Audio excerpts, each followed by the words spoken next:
My name is Tracy Miller, and I'm a retired political activist. What I love about Progress Texas, it is the clearinghouse for information about what is going on in the legislature, statewide, and on the local level. I get nice little snippets about what is going on in my neighborhood and on the statewide level every single day. It's Monday, May 12th, 2025, and this is the Progress Texas Daily Dispatch, rapid response on the breaking news stories Texas progressives need to know. I'm Chris Mosier. It's about to get really hot. The San Antonio Express-News notes that the string of triple-digit afternoons that South Texas in particular is in for this week is the kind of action we steel ourselves for in August, much less in mid-May, and that by Wednesday or so, South Texas is going to be one of the hottest places on the planet, hotter than parts of the Sahara Desert, including cities like Tamanrasset, Algeria, and Sabah, Libya. San Antonio expects new heat records to be set Tuesday through Friday of this week, and maybe Saturday as well. And of course, when the weather gets extreme in Texas, we immediately think of the power grid. Will it hold up, or will we be left to our own devices in monstrous May heat? Orko Mana at KHOU TV in Houston reports that our heroes at ERCOT say they're ready, forecasting that electric capacity will exceed demand through the heat wave this week, with peak demand expected about 84,000 megawatts. That looks likely to surpass last May's record of 77,000 megawatts. Go-to Texas energy expert Doug Lewin has something you clean energy enthusiasts should note. He credits increased solar power and, importantly, expanded battery storage systems for the improved grid reliability that it appears is likely to keep the AC on this week. That's one to file away for the weekly phone call with your MAGA uncle. Good luck to us all.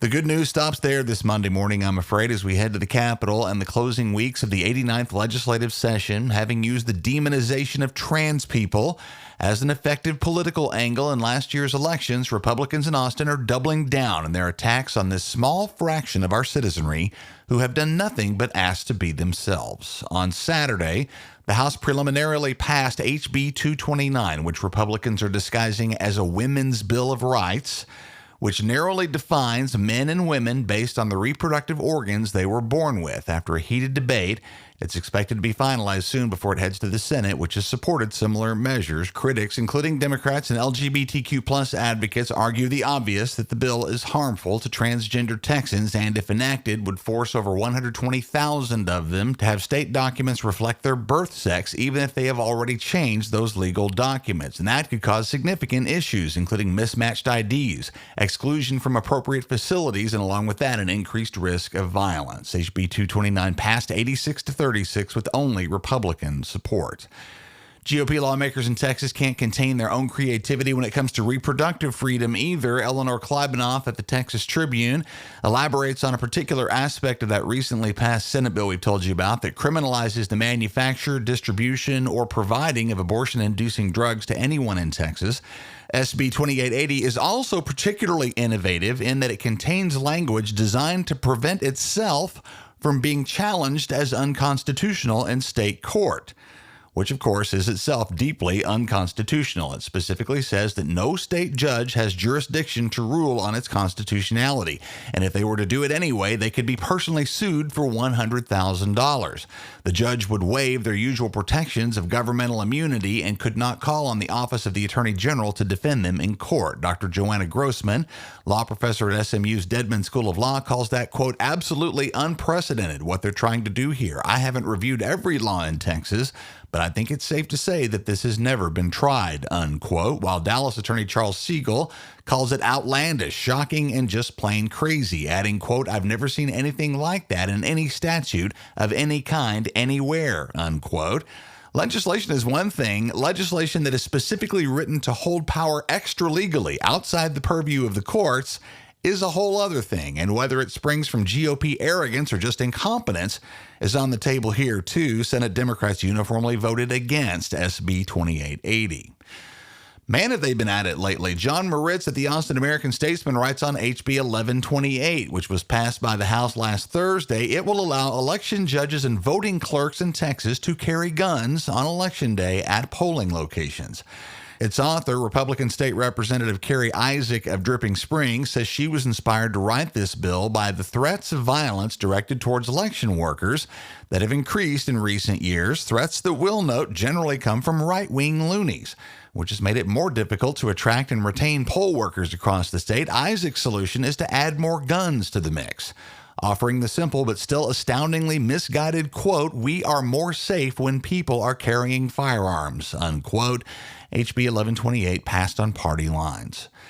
And let's look to Fort Bend County for an example of why many Texans, despite being in basic agreement on a wide range of issues, are turned off and tuned out from the Democratic Party. The Texas State Democratic Executive Committee, the SDEC, is set to vote today on whether to remove Fort Bend County Democratic Party Chair Fred Taylor over allegations that he made over $97,000 in unauthorized purchases and violated party bylaws. Taylor denies wrongdoing and says all of this is out of retaliation for his investigation into former chair Cynthia Ginyard, who herself has been accused of financial extravagance with party money, allegations she says are unwarranted.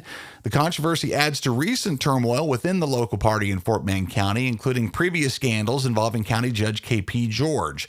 A resolution calling for Taylor's removal was passed by local precinct chairs, citing misuse of funds and failure to follow rules. Taylor says the spending in question was approved and was for a party gala. Some state Democrats are backing Taylor, arguing the claims don't justify his removal under state law, and the Fort Bend County DA's office has found no criminal misconduct in their own investigation.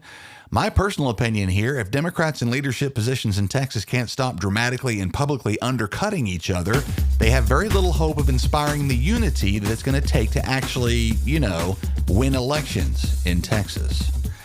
DFW and North Texas friends, please mark your calendars for Monday, June 9th. That's when we'll be hosting our 15th anniversary celebration in Dallas. Links to become a supporter and to secure your tickets are up now at ProgressTexas.org. Shout out to our generous event sponsors, Howard Cleon, Charles Zeller, Pamela Pearson, Alex Andrade, Carol Taylor, Chuck Cruz, Amy Forehand, John Mazzaro, the Honorable Adam M. Swartz, Earl Barg, and many more. Thanks so much for the support, y'all, and we look forward to seeing you again. 15 years of progress in Dallas on Monday, June the 9th. We hope to see y'all there. Tickets and sponsorship opportunities are up now at ProgressTexas.org. Our mission at Progress Texas is to counter the conservative disinformation machine, but they far outmatch us in funding.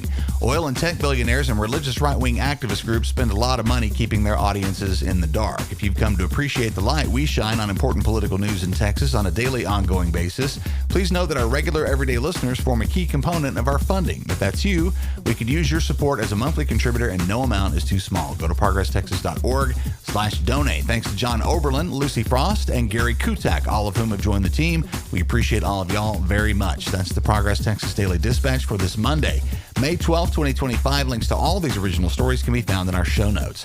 Progress Texas is a nonprofit rapid response media organization promoting progressive messages and actions. While campaigns come and go, we're the permanent home for progressive media and action in the Lone Star State. I'm Chris Mosier. Thanks so much for listening. Have a great day. We'll see you again tomorrow morning.